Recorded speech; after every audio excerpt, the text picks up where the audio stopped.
Alhamdulillah allazi khalaqal mauta wal hayata liyabluwakum ayyukum ahsanu amala wa huwal azizul ghafur.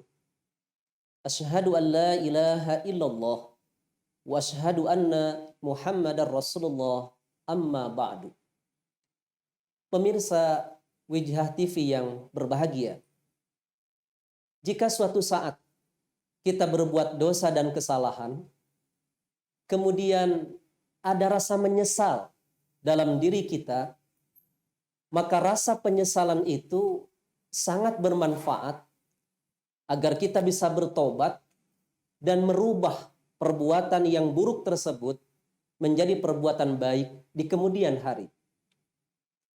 Tapi bagaimana jadinya jika rasa penyesalan itu baru muncul setelah kita berada di akhirat kelak?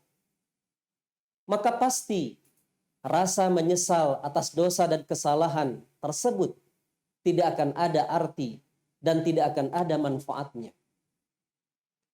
Di dalam Al-Quran, Allah Subhanahu wa Ta'ala menyebut akhirat itu dengan yaumal hasrah, hari penyesalan.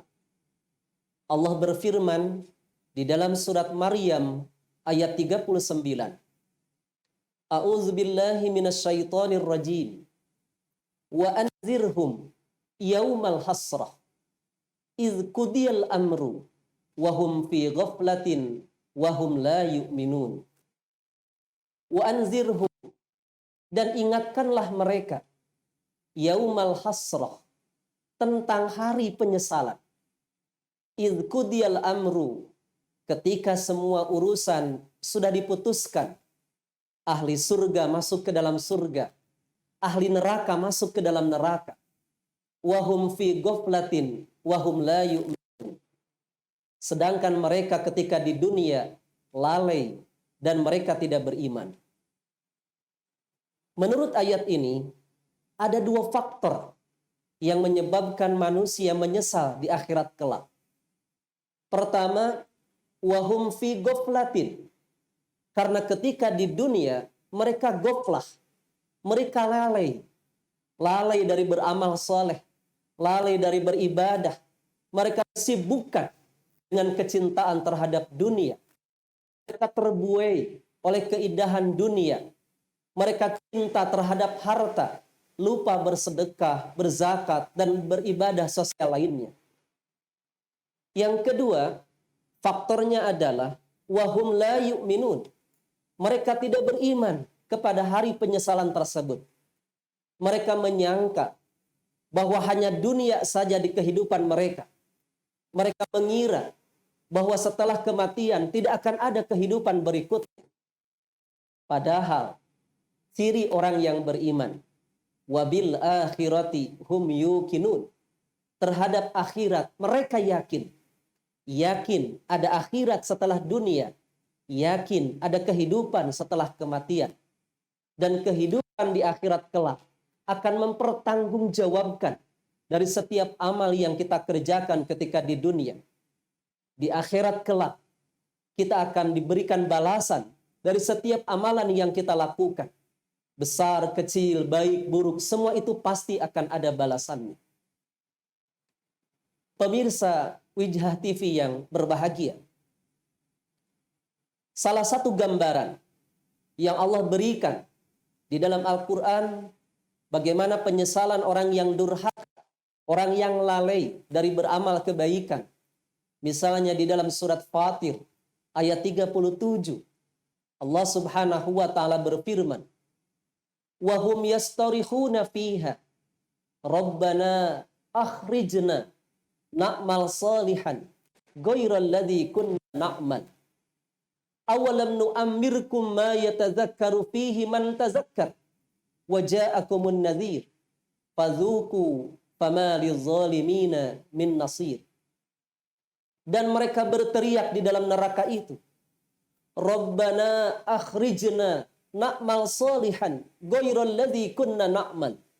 Duhai Allah, keluarkanlah kami dari akhirat ini. Kembalikanlah kami ke dunia niscaya kami akan beramal saleh, berbeda dengan amalan yang dulu pernah kami kerjakan.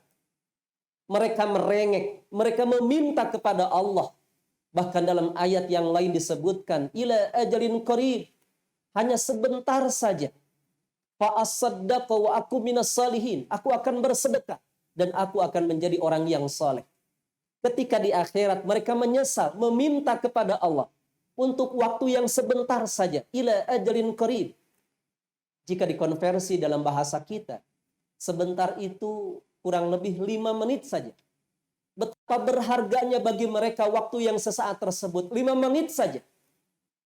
Mereka berjanji untuk merubah amalan yang telah mereka kerjakan dengan amalan yang berbeda, dengan amalan yang baik.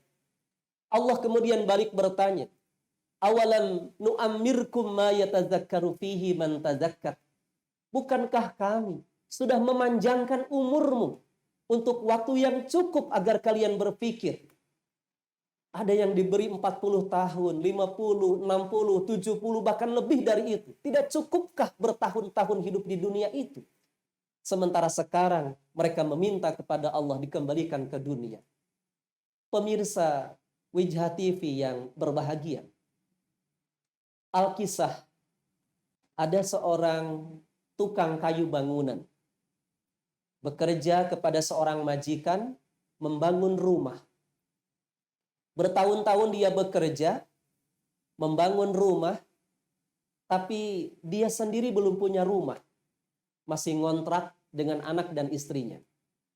Suatu saat, suatu malam, dia bermusyawarah dengan keluarganya. Masukan dari sang istri, Pak, menurut mama, pekerjaan Bapak itu tidak cukup, tidak cocok.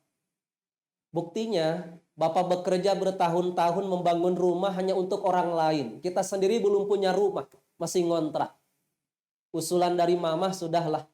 Bapak keluar dari pekerjaan itu, kita cari pekerjaan yang lain, atau kita rintis pekerjaan yang baru, minimal kita punya rumah sendiri.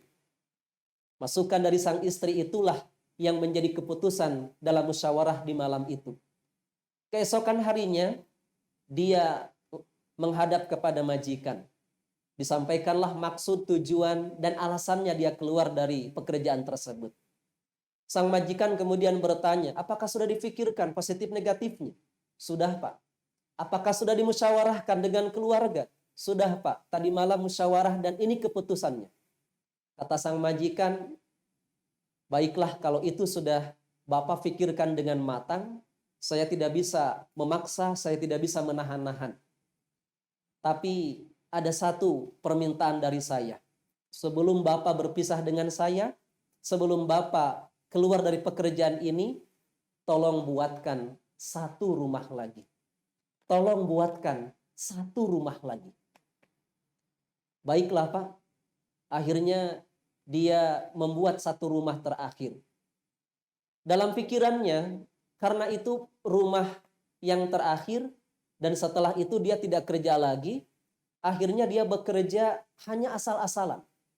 Dia pasang genting asal, dia pasang keramik asal, dia pasang kayu asal. Jadilah rumah itu, tapi kualitasnya asal. Biasanya membutuhkan waktu lama, tapi kualitasnya bagus. Setelah selesai, dia lapor kepada majikan, Pak, rumahnya sudah jadi. Oh, sudah jadi. Akhirnya diperlihatkan, baiklah rumah ini sudah jadi dan berarti Bapak sudah wujudkan keinginan dari saya. Berarti mulai saat ini Bapak berpisah dengan saya. Mulai detik ini Bapak sudah tidak kerja lagi dengan saya. Tapi Bapak, saya merasa terpuaskan dengan pekerjaan Bapak. Saya berterima kasih sekali kepada Bapak. Sebagai hadiah dari saya, kunci rumah ini saya berikan kepada Bapak. Silakan rumah itu tempati oleh Bapak. Saya berikan untuk keluarga Bapak sebagai rumah untuk Bapak, hadiah dari saya. Apa yang ada dalam hati si tukang bangunan ini? Dia kecewa, dia menyesal. Kenapa menyesal? Rumahnya asal. Kenapa rumahnya asal? Sebab dia bekerja asal-asalan. Apa yang membuat dia bekerja asal-asalan? Karena dia menyangka rumah itu bukan untuk dirinya. Dia mengira rumah itu untuk orang lain. Pemirsa Wijha TV yang berbahagia, setiap yang kita kerjakan bukan untuk orang lain. Setiap yang kita lakukan kembali kepada kita.